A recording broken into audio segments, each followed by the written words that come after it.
to the Mayor. Our guest speaker for today, Engineer Renz Joshua Borse. Ayan, sir. Salutatorian Batch 2011 Mechanical Engineer and at the same time lecturer at the UP Cali, sir. Ayan.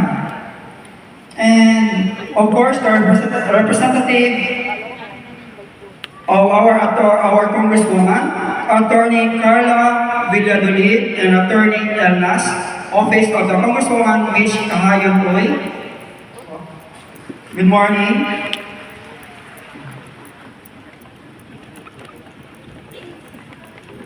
To our SPTA officers, parents, department head, master teachers, again for the parents, and most importantly, our achievers for today. Welcome to our Recognition Day ceremony. This is a special occasion where we come together to celebrate our students' hard work, dedication, and achievements. Today, we honor and recognize our students' outstanding academic performance, leadership qualities, and extracurricular accomplishments. It is a moment to acknowledge their perseverance, growth, and success throughout the year. Let us reflect on the journey that has brought us to this point and celebrate the resilience, determination, and spirit of excellence that define our students. Today is a testament to their commitment to learning and personal development, and we are proud to acknowledge their achievements. And of course, I would also like to include the support and love of our parents. A round of applause, please, to our parents, their achievers. Without their significant energy, covering their children and recharge every day, they will not survive, or you cannot survive in the rigorous and voluminous tasks that test your determination. Parents, thank you so much. How about you, achievers? Say thank you to your parents. Ang iba, humingi silang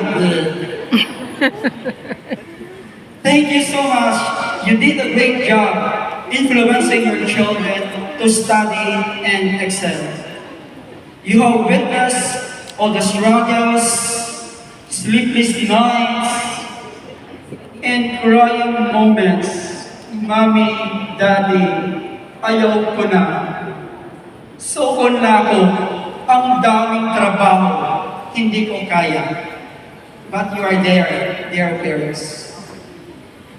The emotional burden breaks your heart every time your children are about to give up. Kasi totoo yun, ang parents ang unang masasaktan at nasasaktan ng paulit-ulit. This is a gift to you, my dear parents. Medals, certificates, recognition, you join to witness. But of course, again, thank you so much for the love and support no one can owe.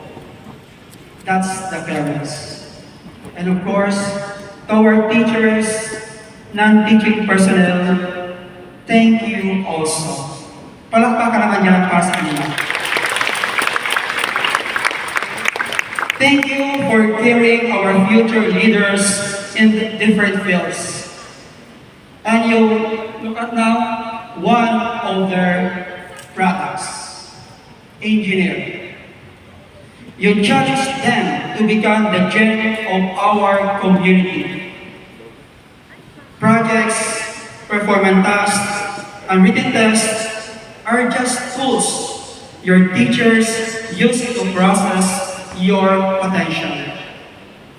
They want you to become an excellent product, molding a super strategy. That is the work of art by our Kalasay teachers. Once more, clap your hands to our teachers.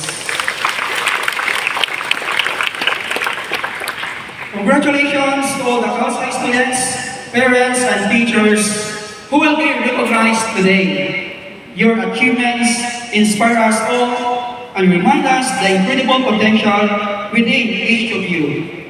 Let today celebrate your accomplishments and remind you of your bright future. Thank you once again. Congratulations.